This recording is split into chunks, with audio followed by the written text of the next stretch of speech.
आइए आज हम देखते हैं ऋग्वेदिक काल के बारे में, उनके बारे में तमाम गतिविधियों को देखेंगे जो कि आपको किसी भी बुक में या किसी भी गाइड में आपको अवेलेबल नहीं होगा। इतनी जितना मटेरियल हमने डाला है तो ये आपको तमाम कंपटीशन के लिए काफ़ी इंपॉर्टेंट है। तो उनके बारे में हम देखते हैं। ऋग्वेदिक काल 1500 ईसा पूर्व से लेकर 1000 ईसा पूर्व के बारे में तमाम वस्तु स्थिति को हमने इंक्लूड किया है, खास करके उसकी भौगोलिक जानकारी के बारे में, उसकी राजनीतिक जीवन के बारे में, उसकी धार्मिक स्थिति के बारे में, उसकी आर्थिक गतिविधियों के बारे में तथा उसकी सामाजिक स्थिति के बारे में तमाम गतिविधियों को मैंने इंक्लूड किया हो। तो आइए देखते हैं। सबसे पहले भौगोलिक जानकारी के बारे में देखेंगे कि आर्य जो है कहाँ से आए थे, कैसे वो भारत के निवासी बने। तो इन तमाम बातों को हम देखने का प्रयास करेंगे। तो सबसे पहले आर्य के बारे में विभिन्न विद्वानों के कुछ मत है तो वो देखते हैं। मैक्स मूलर जैसे विद्वान कहते हैं कि आर्य जो है मध्य एशिया से आए थे। मध्य एशिया में एक बोगज कोई अभिलेख मिला था 1400 ईसा पूर्व में, उसमें इंद्र, मित्र, वरुण और नासत्य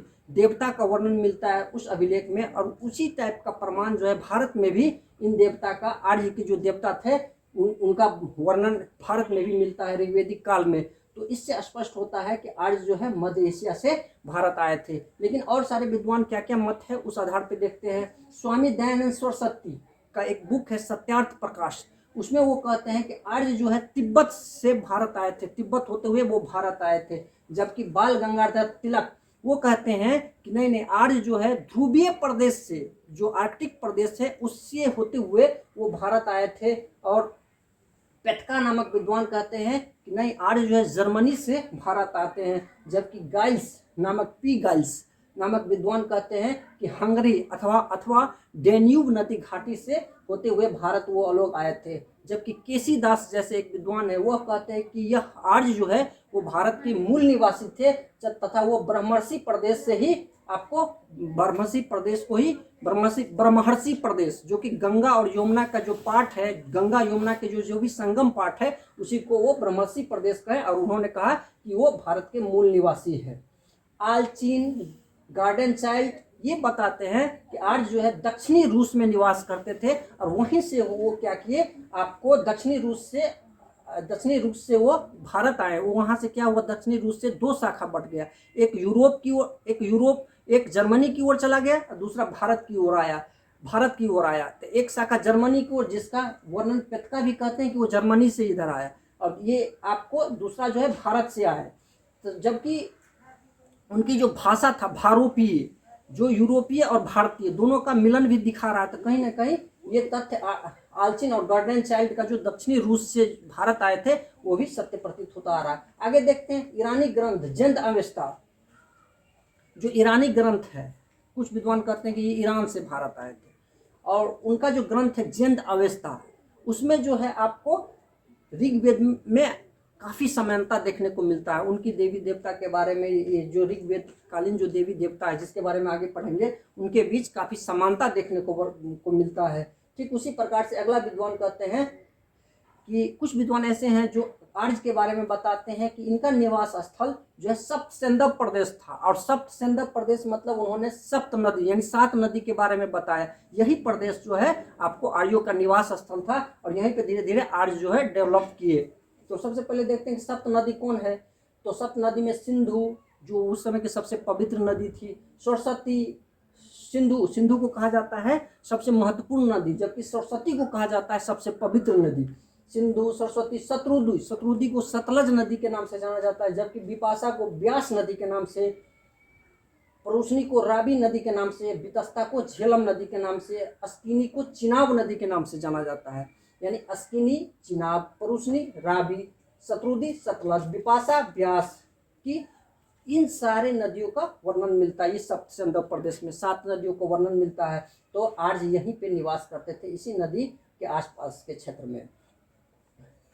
और इसके अलावा हम देखते हैं तो ये समझ में आ गया होगा कि आर्य का जो भौगोलिक स्थिति है, जानकारी है, कुछ समुद्र पर्वत के आधार पे हम लोग समझने का कोशिश करेंगे कि इनका भौगोलिक क्षेत्र क्या क्या रहा है। तो जैसे 4 समुद्र की चर्चा मिलता है किसमें, ऋग्वेद में। जैसे ऋग्वेद में गंगा और यमुना की चर्चा मिलता है। गंगा का कितने बार, 1 बार, और यमुना का 3 बार वर्णन मिलता है। तो उसी प्रकार से समुद्र की भी चर्चा मिलता है। वो कुल 4 समुद्र बताए हैं।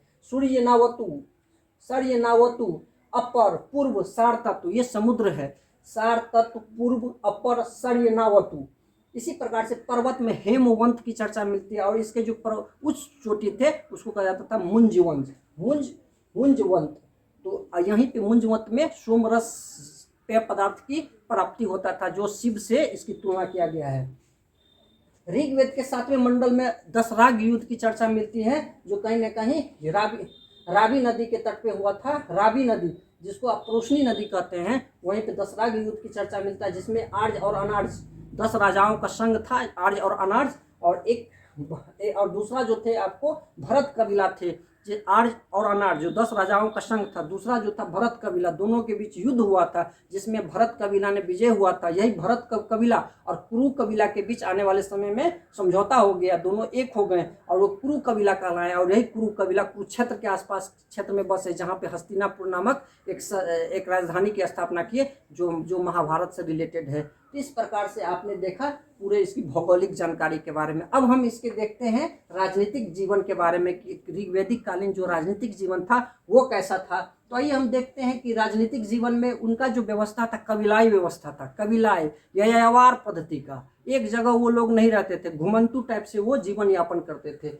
तो उस समय क्या होता था, तमाम ऋग्वैदिक जो लोग रहते थे उन पे शासन प्रशासन करने के लिए एक सिस्टम बनाया हुआ था, वही चीज़ हम देखते हैं। तो वो सबसे जो राजनीतिक तौर पे जो सबसे ऊपरी इकाई कहा जाता था उसको जन कहा जाता था, जन, जिसका उल्लेख ऋग्वेद में 275 बार उल्लेख किया गया है। और जन के जो प्रधान होते थे उसको राजन कहा जाता था, राजन।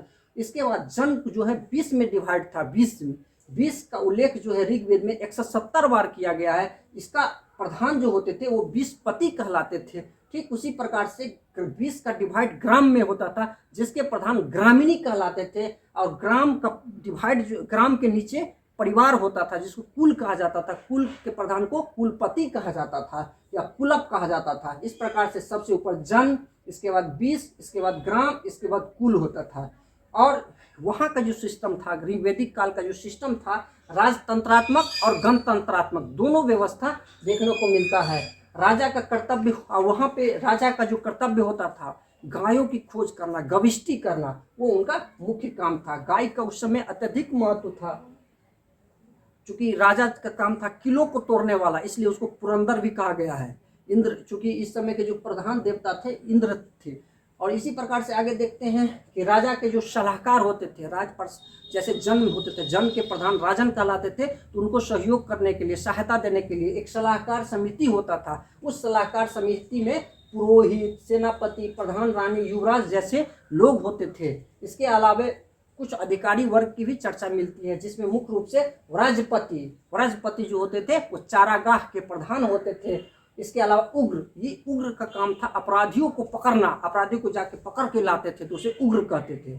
इसके अलावा मध्यमसी जो होते थे, मध्यमसी मतलब क्या, मध्यमसी, अब देखिए ना, मध्यमसी मतलब क्या कि लोगों को न्याय दिलाने का काम, न्यायाधीश होते थे। तो न्यायाधीश का काम क्या होता है कि भाई मिला जुला के काम निकालो, है ना, समझौता करा दो। तो ये मध्यमसी न्यायाधीश होते थे। स्पष्ट मतलब होता है गुप्तचर। आपको जैसे नहीं कहते हैं चलते हैं तो स्पष्ट भी पता नहीं चला, यानी स्पष्ट गुप्तचर। ऐसे गुप्तचर होते थे कि जानकारी भी नहीं होता था, खुफिया रिपोर्ट लेके पहुंचा देता था राजा को। ये काम स्पष्ट का होता था। नागरिक सेना होता था, क्योंकि उस समय क्या होता था कि ये जो देख रहे हैं व्यवस्था, राजनीतिक व्यवस्था, इसमें क्या होते थे, राजा को अस्थायी सेना नहीं देखा गया है, राजा के पास अस्थायी सेना नहीं था। तो वो वैसी परिस्थिति में वो क्या करते थे, समय और परिस्थिति के अनुसार सेना गठित करते थे, जो अस्थायी प्रकृति का होता था। फलतः वो क्या करते थे, जरूरत पड़ने पे एक नागरिक सेना बना लेते थे और वो अपना कृत्य करते थे। पन्नी जो होता था उस समय चोर होता था। अक्सर पन्नी जो क्या करता था, मवेश पशु को चोरी कर लेते थे, खास करके गाय को चोरी कर लेते। इसीलिए राजा को कहा गया यहाँ पे क्या, राजा को कहा गया है गवेष्टि, गायों की खोज करने वाला, क्योंकि ये पन्नी लोग जो होते थे ना वो चोरी कर लेते थे। ठीक, इसके बाद सतदाय, इस समय देखते हैं एक से गाय दान देकर कोई भी अपराध से मुक्त हो सकते थे, क्योंकि गाय का इंपॉर्टेंट होता था। तो एक से गाय दान दे दीजिए और अपराध से आपको मुक्ति घोषित कर दिया जाता था। कारण कि आपको अर्थदंड हो या आपको मृत्यु दंड दिया गया हो, तमाम प्रकार के दंड को आप 100 गाय सतदाई यानी दान में दे दीजिए, आप मृत्यु दंड या कोई भी दंड से क्षमा आपको मिल जाता था। इसी प्रकार से बलि, उस समय क्या होता था, राजा को शासन प्रशासन चलाने के लिए आपको देखते हैं कि कर की व्यवस्था नहीं था। तो वो बलि के रूप में यानी उपहार स्वरूप चढ़ावा के रूप में आपको कुछ देते थे, वो टैक्स के रूप में नहीं होता था। इस समय कुछ जनतांत्रिक संस्था का, चूंकि हम आपको पहले ही बताया है कि यह राजतंत्रात्मक और गणतंत्र दोनों का मिश्रण इसमें देखने को मिलता था।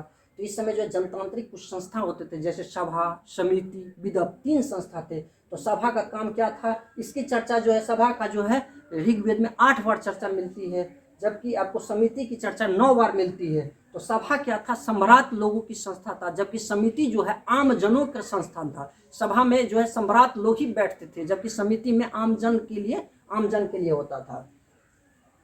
समिति एक प्रकार से केंद्रीय संस्था था। समिति क्या था, केंद्रीय संस्थान। और इस संस्थान में क्या होता था, राजा पे नियंत्रण स्थापित किया जाता था, उसको पदमुक्त किया जाता था, पदच्युत किया जाता था, और उसकी नियुक्ति भी किसके माध्यम से, समिति के माध्यम से किया जाता था। इस प्रकार का आपको प्रावधान आपको समिति के माध्यम से होता था। जबकि विदथ क्या थी, प्राचीन संस्था थी, और उस समय की स्त्रियां सभा और समिति में भाग लेती थी।